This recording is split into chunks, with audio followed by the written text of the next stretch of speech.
Question number 4 कहता है कि जी on 1 January 1997 Amar mills of Calcutta consign 5000 kg of oil to Vijay stores of Madras.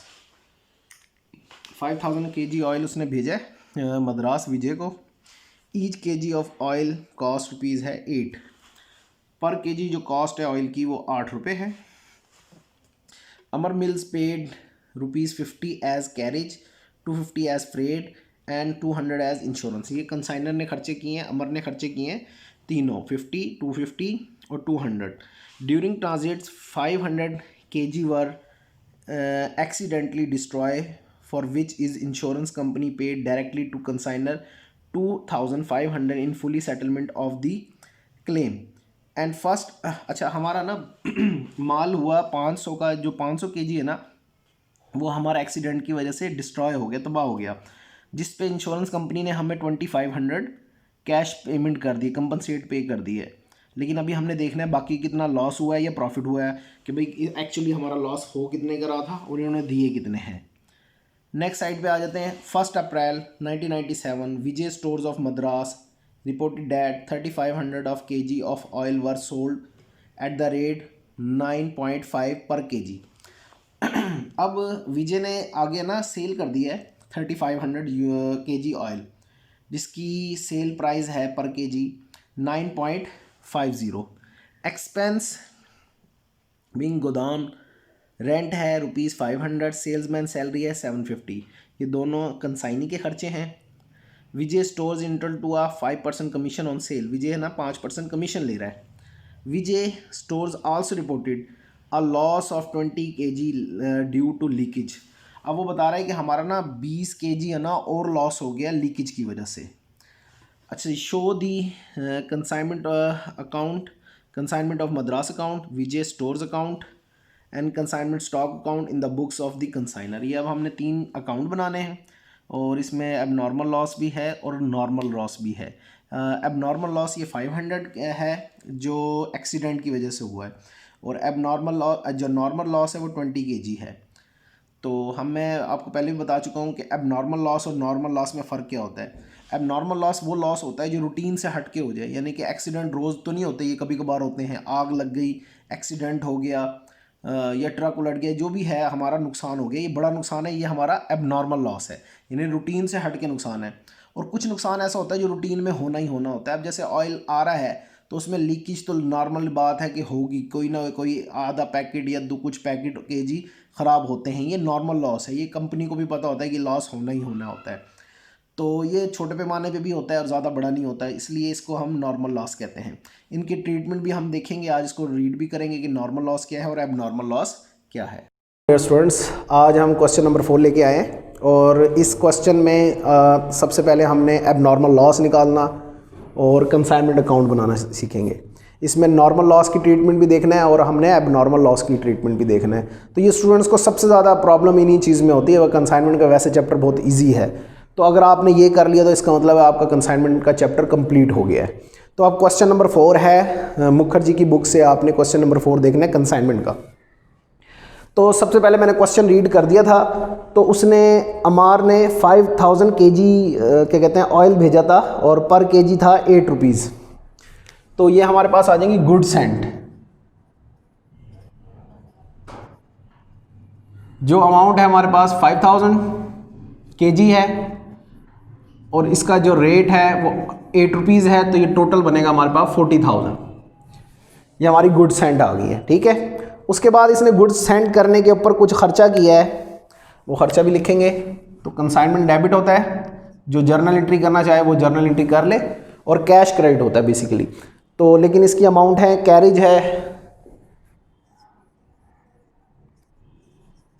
50 rupees,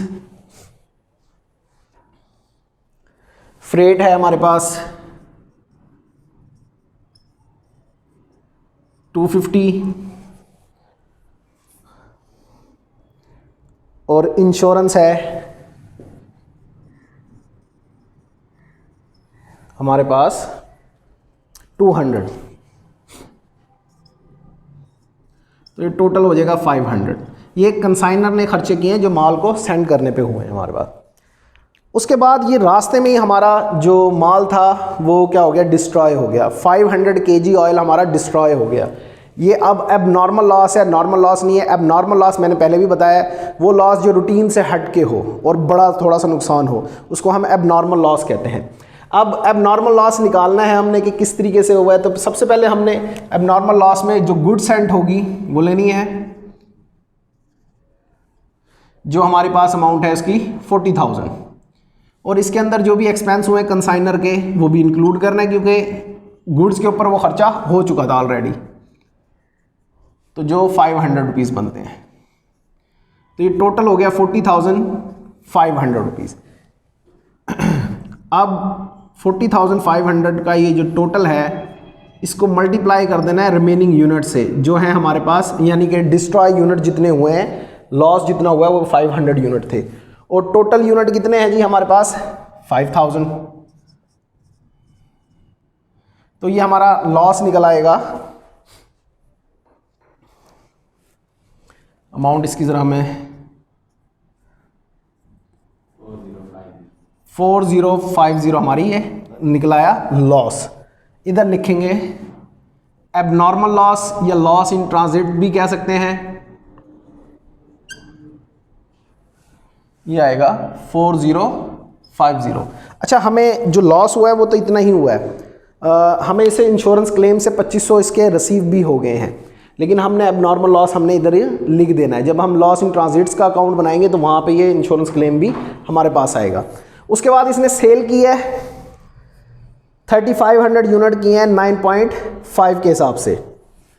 तो सेल हमारी इस साइड पे आती है, और नाम है इसका विजय स्टोर्स।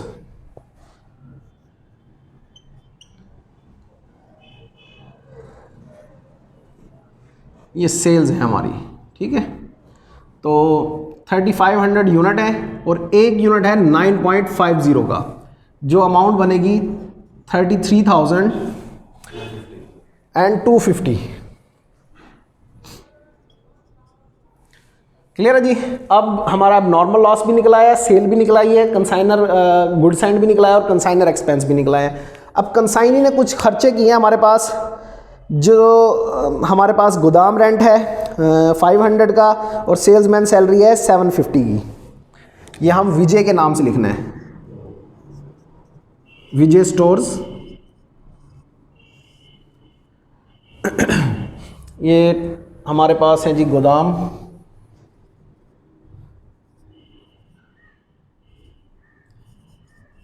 रेंट और सेल्समैन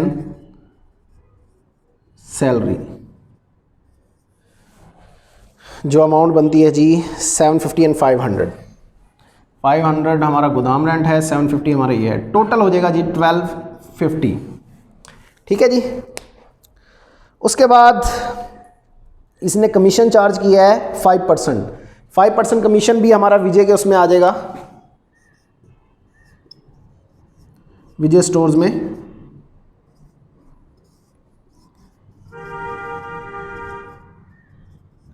ये 5% टोटल सेल का लेना है। ये जो सेल दी हुई है हमारे पास 33,275, तो अमाउंट बनेगा 1662.5 रुपीज़। ये अब हमारी अमाउंट निकल आई है। इसको अब हम आगे भी करते जाएंगे साथ साथ, ताकि आपको समझ आ जाए। अच्छा, अब उसके बाद वो कहता है कि जी हमारे पास है ना, Vijay stores also reported a loss of 20 kg due to leakage. Leakage की वजह से 20 kg जो ऑयल था वो हमारा लॉस हो गया है। ये अब नॉर्मल लॉस है, क्योंकि लीकेज नॉर्मली हो जाती है, ये ऑयल वगैरह उसके हो जाते हैं। तो नॉर्मल लॉस को हम अलग से ट्रीट नहीं करते, बल्कि नॉर्मल लॉस को हम स्टॉक के अंदर ट्रीट करते हैं। ये याद रखिएगा, नॉर्मल लॉस हम अलग से ट्रीट नहीं करते, बल्कि जब स्टॉक निकाल रहे होते हैं तो उसके अंदर ट्रीट किया जाता है। तो अब हमने अनसोल्ड स्टॉक निकालना है।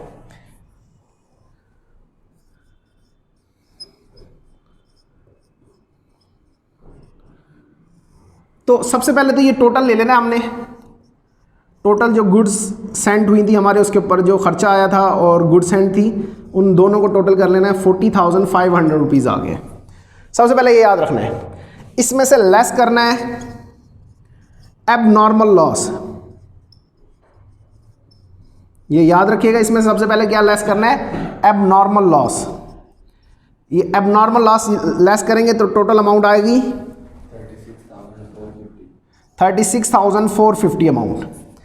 इस अमाउंट में से ऐड कर देना है आपने नॉन रिक्योरिंग एक्सपेंस या डायरेक्ट एक्सपेंस भी हम कह सकते हैं इसको, कंसाइनी के डायरेक्ट एक्सपेंस। अब कंसाइनी के डायरेक्ट एक्सपेंस इसमें कोई भी नहीं है, गोदाम रेंट था 500, इंश्योरेंस थी, सेल्समैन सैलरी थी 500, तो इसका मतलब है इसका ये नील है, कोई भी इसमें नहीं है। अगर होते तो वो इसमें ऐड होके अमाउंट आ जाती। अब इस 36,000 को 36,450 रुपीज़ को मल्टीप्लाई करना है रिमेनिंग केजी जितना बचा है हमारा, और लेस कर देना है नॉर्मल लॉस। अनसोल्ड स्टॉक में अब ये तो हो गया, इससे मल्टीप्लाई कर दिया रिमेनिंग केजी से, और नॉर्मल लॉस से माइनस कर देना है। अच्छा, अब जो हमारे पास अब नॉर्मल लॉस लेस करने के बाद जो केजी बचे हैं, जितने भी केजी बचे हैं, यानी कि वो 4500 बचे हैं, माने 5000 थे, इसमें से 500 हमारा नॉर्मल लॉस हो गया, वो लेस करने के बाद जो बचेगा वो इधर लिखना है और लेस कर देना इसमें से नॉर्मल लॉस। ठीक है, अब हम अमाउंट पे आ जाते हैं ज़रा। ये हमने पहले लिख भी लिया है वैसे। अब रिमेनिंग यूनिट बचे हुए हमारे पास 1000, इसमें से 20 लेस करना है, और जो माल सेंट पहुंचा है कंसाइनी के पास वो पहुंचा है 4500, इसमें से भी 20 लेस कर देना है और फिर मल्टीप्लाई करना है हमने 36,450 रुपीज़ से। तो अब हम ज़रा इधर देख लेते हैं इसको। 36,450 rupees multiply by 980 divide by 4480, इसको जब हम कैलकुलेशन करेंगे तो हमारा अमाउंट निकलेगी जो वो हमारा 7973, ये हमारा स्टॉक निकला है। स्टॉक को इधर लिखेंगे, स्टॉक ऑन कंसाइनमेंट, जो हमारी मनी है 7973। अब हमने टोटल करना है, उसके बाद हमने इसका प्रॉफिट और लॉस निकाल लेना है।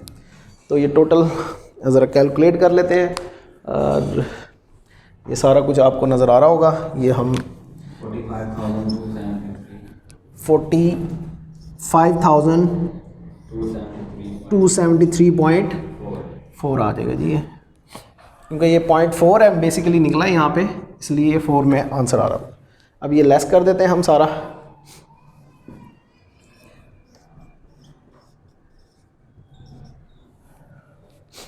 तो हमारा प्रॉफिट और एंड लॉस निकल आएगा बैलेंस अकाउंट निकालने के बाद।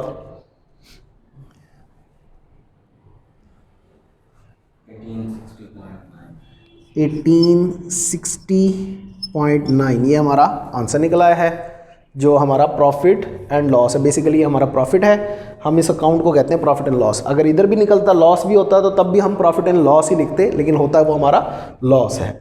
तो ये अब हमारा अकाउंट बन गया है। क्वेश्चन नंबर 3 है, इंशाल्लाह नेक्स्ट क्वेश्चन में हम क्वेश्चन नंबर 5 को हल करेंगे, जो सॉल्व करेंगे। ये क्वेश्चन नंबर 4 है हमारा। ओके, क्लियर है जी। अल्लाह हाफिज़, थैंक यू।